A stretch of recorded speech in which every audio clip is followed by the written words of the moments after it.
Viceministro de Defensa al Consumidor, Jorge Silva, está con nosotros. Viceministro, buenos días. Usted que interactúa bastante con las caseritas, no solo en La Paz, sino en varios mercados. Buenos días. Buenos días, Diego. Y Mentes Ociosas refleja la realidad que sucede en los diferentes mercados que tenemos en el país, nuestras queridas caseritas. Tan caro pues, decía una parte de la canción. Rebájame pues casera. Rebájame pues casera, digamos. ¿Cuál es la situación actualmente en torno a, por ejemplo, la carne? Hoy se cumplen 2 semanas del veto a las exportaciones o la restricción, diríamos, a las exportaciones de carne de res. ¿Ha habido alguna variación, viceministro?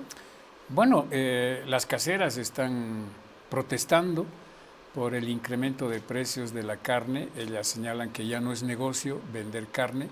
Es más, varios puestos de venta de carnicerías en los diferentes mercados están cesando porque es muy cara la carne o finalmente porque ya no hay venta como anteriormente solía haber, debido a que el consumidor ya no compra la misma cantidad de carne y nos cuentan que bajó un 50% las ventas de carne de res. Entonces hay una preocupación, hay una protesta también por parte de los trabajadores en carne, que son las caseras y los caseros que tenemos en los diferentes mercados. Los consumidores que realizan diferentes manifestaciones de enojo, de protesta por el precio de la carne, ¿no? Ahora, viceministro, si ahora hay un stock más amplio de carne, porque 2 semanas que no se está exportando y el precio no baja y las ventas cayeron, digamos que la lógica de la economía libre mercado es oferta y demanda. Si la demanda está cayendo y hay una, además, sobreoferta, los precios deberían estar por los suelos. ¿Qué está pasando? ¿Por qué no ocurre aquello? Ahí hay un factor, Diego. Lo que tú planteas debería ser la ecuación que se vea en la realidad.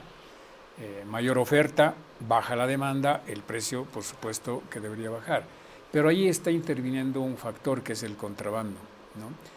En ese paraguas de la libre oferta y la demanda, el productor espera al mejor postor.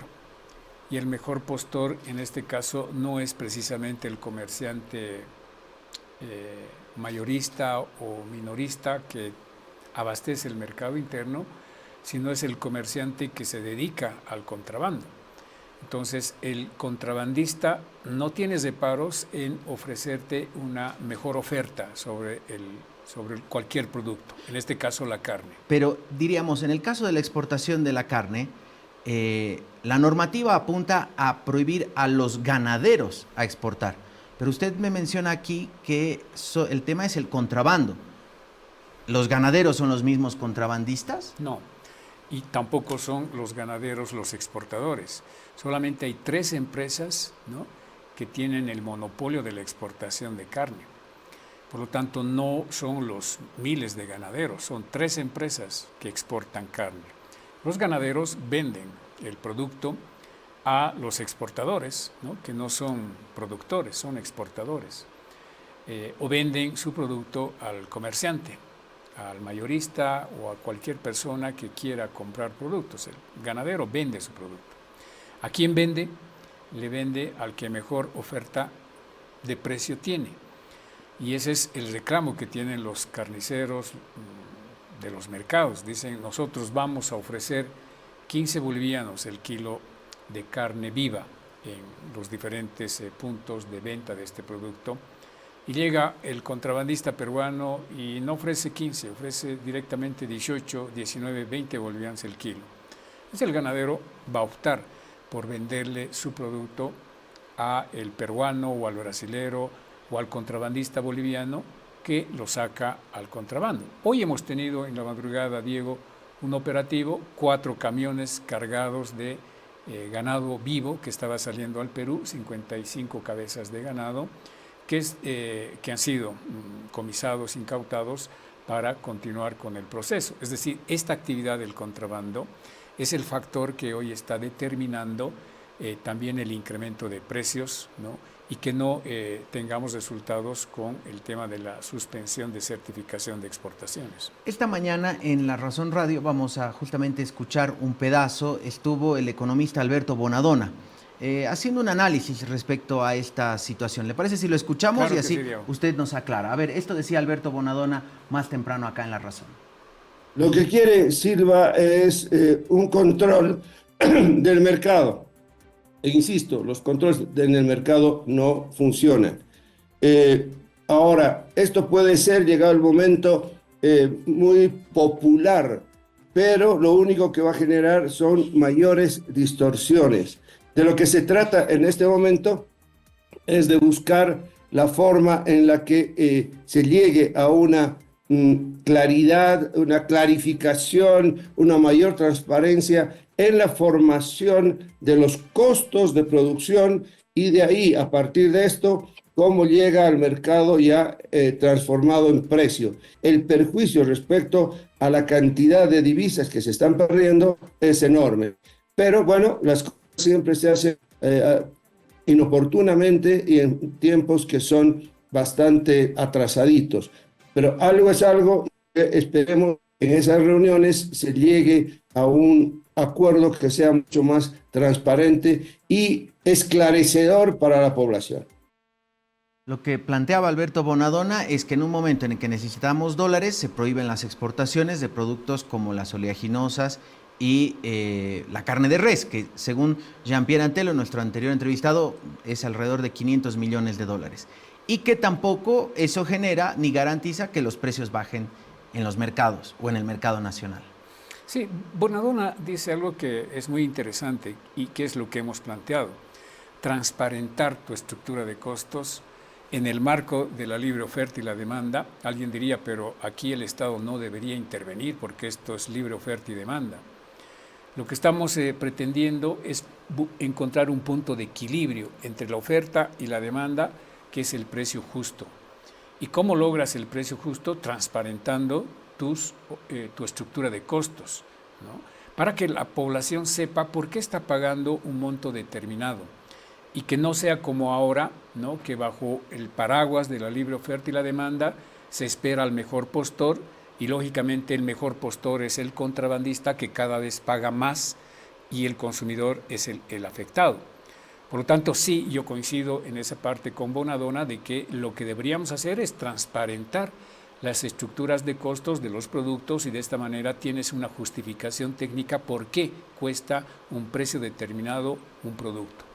Segundo, puede parecer de que es contradictoria la medida porque evidentemente sí, las exportaciones te generan divisas, el Estado requiere divisas por cuanto hemos dejado de vender la cantidad de gas que anteriormente vendíamos, han bajado, por lo tanto nuestros ingresos de divisas y ahí apostamos a la industrialización como un proceso para sustituir las importaciones que es con dólares con producción nacional.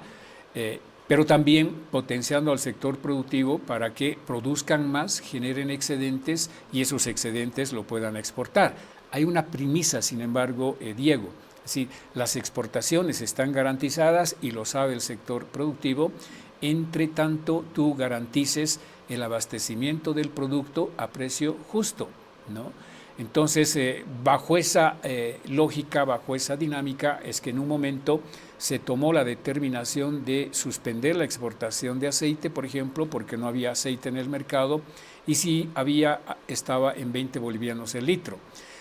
Conversamos con el sector oleaginoso y ellos se garantizaron la normalización del abastecimiento y el precio. Bajó el precio, está en 15, 14 bolivianos y hoy encuentras aceite en los diferentes mercados del país. Pero se volvió a prohibir, o por lo menos ya no se autoriza la exportación de aceite ahora.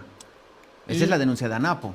No, ANAPO está denunciando que no se está autorizando la exportación de soya, ¿no? Y el ministro ha convocado, Yamil Flores, a una reunión a soyeros y a ganaderos para tratar este tema de las exportaciones. La única restricción que en este momento existe es sobre la exportación de carne de res, pero de ningún otro producto. Sin embargo, hay empresas que no han sido autorizadas para la exportación de soya y que lo están haciendo, ¿sí, no?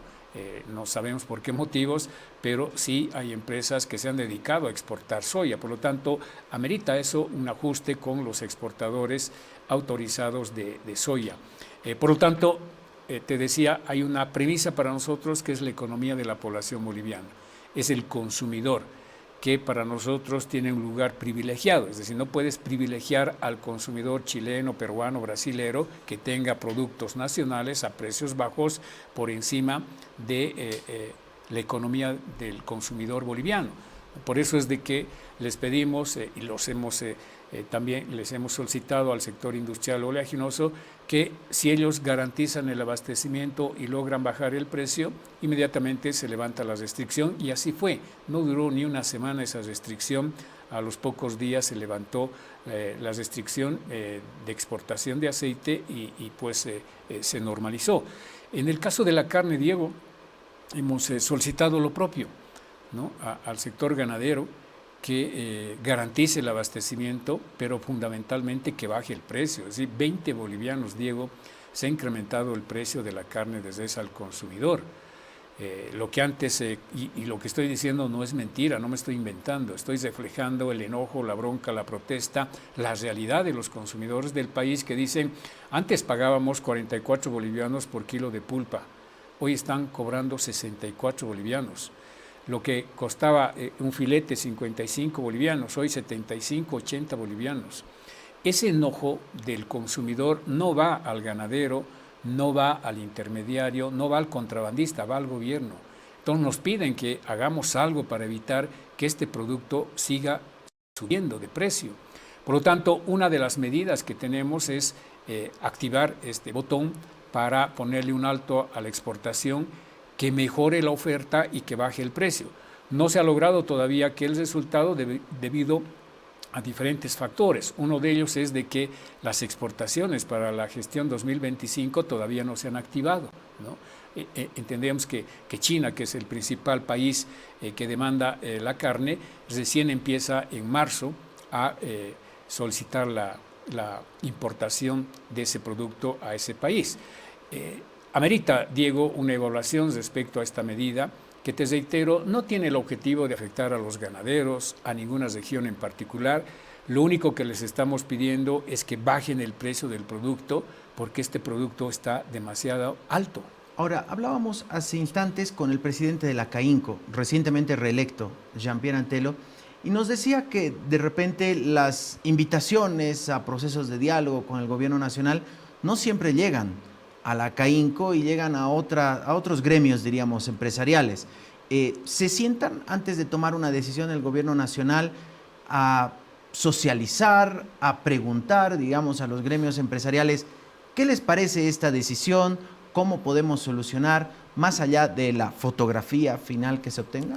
Bueno, primero que no ha habido ninguna fotografía con la Confederación de Empresarios Privados de Bolivia, ¿no? Segundo, que Antelo está haciendo referencia a la disposición séptima. Y la disposición séptima de la ley 1613 tiene un contexto, Diego, y ese contexto pasa por la ausencia de normativas para luchar contra el contrabando a la inversa.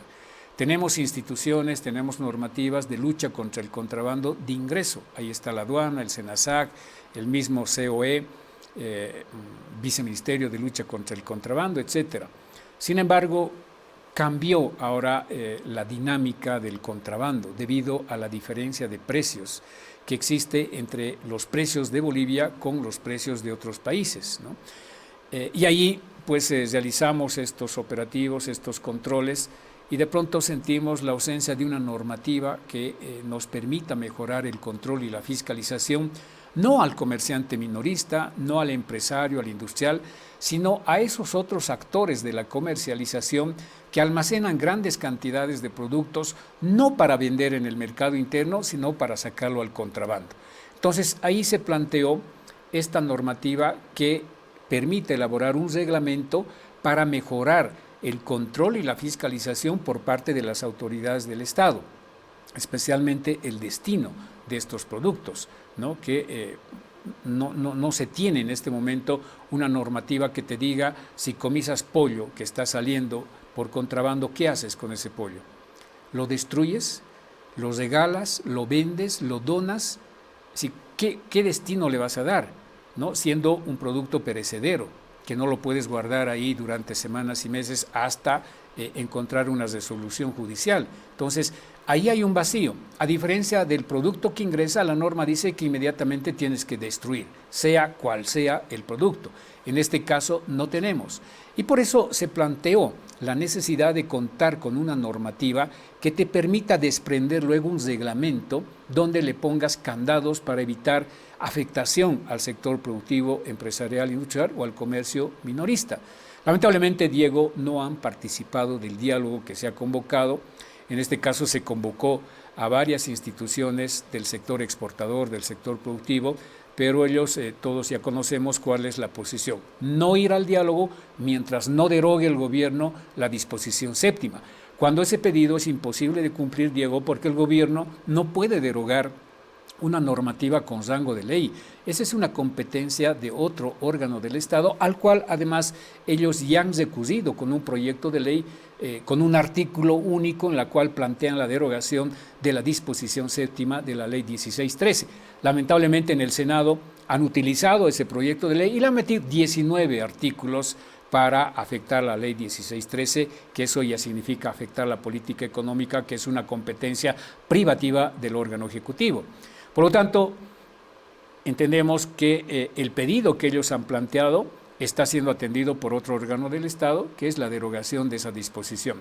Entre tanto, no exista otra ley contraria, nosotros como Ejecutivo tenemos la obligación por responsabilidad de cumplir con las leyes vigentes. Y para ese efecto se ha convocado, te reitero, al diálogo, pero unos vinieron y otros no. No solamente para la foto, sino para buscar consensos.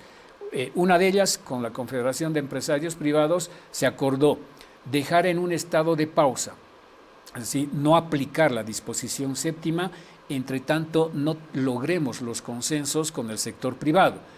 ¿Qué son esos consensos? Mecanismos para luchar contra el agio, la especulación, el contrabando, proteger la propiedad privada del sector privado principalmente y garantizar que el Estado no vaya a afectar al sector. Entre tanto no tengamos esos consensos, Diego, la disposición séptima está en un estado de pausa, ¿sí? no se va a aplicar. Pero esos consensos, ¿cómo lo logras? A través de comunicados, resoluciones, declaraciones o a través de una mesa de discusión en la cual podamos trabajar mecanismos que nos permitan lograr los objetivos que cada sector tiene. Viceministro, muchas gracias por haber venido y acompañarnos esta mañana. Vamos a estar atentos a los procesos de diálogo y lo vamos a estar convocando nuevamente. Gracias, viceministro. Gracias a ti, Diego, y nuevamente un saludo a toda la audiencia del programa.